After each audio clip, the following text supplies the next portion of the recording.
میری والدہ کو کینسر ہوئی. کیونکہ پاکستان میں کوئی کینسر ہاسپٹل نہیں تھا، میں نے اپنی والدہ کو بہت تکلیف میں اس دنیا سے جاتے دیکھا. اس حادثے نے مجھے بدل دیا. سب سے بڑا میرے ذہن میں خیال آیا کہ ایک غریب گھرانے کے اندر کینسر ہو جائے تو ان کے اوپر کیا گزرتی ہو. شوکت خانم میموریل کینسر ہسپتال. ایک بیٹے کی ماں کے لیے دیرینہ محبت اور غریبوں کے احساس کی لازوال داستان ہے. مجھے چوٹ لگی تھی اور درد ہوتی تھی پہلے پھر ٹانگ ٹوٹ گئی. فیصل آباد چلے گئے. فیصل آباد والوں نے رپورٹ کروائی بائی سے. پھر رپورٹ میں آیا کینسر ہو گیا بچے کو. ہماری گلی کا ایک ڈاکٹر ہے، ان لوگوں نے پھر کہا اس کا شوکت خانہ میں علاج ہوگا. قوم کے مسیحا عمران خان نے 1994 میں ملک کے پہلے اور سب سے بڑے خیراتی کینسر ہسپتال کی بنیاد رکھی، جہاں 75% مستحق مریضوں کو بلا تفریق و تخصیص عالمی معیار کے علاج معالجے کی سہولیات بالکل مفت فراہم کی جاتی ہیں.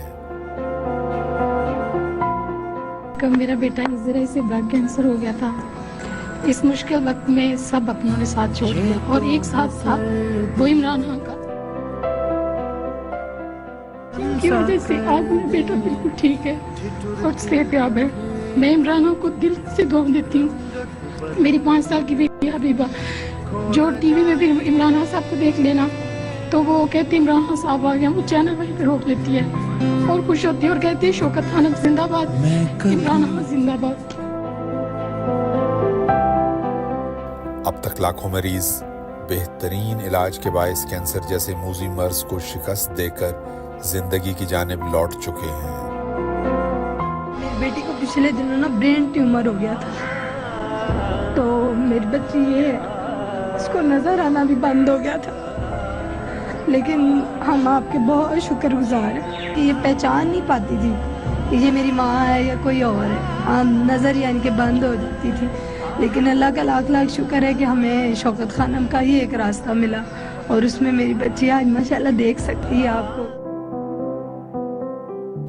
لاہور اور پشاور کے بعد اب کراچی میں بھی state of the art cancer ہسپتال کے قیام کا عمل جاری ہے.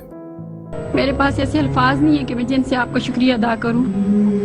میں سوچ بھی نہیں سکتی تھی میرا بیٹا دوبارہ ٹھیک ہو جائے.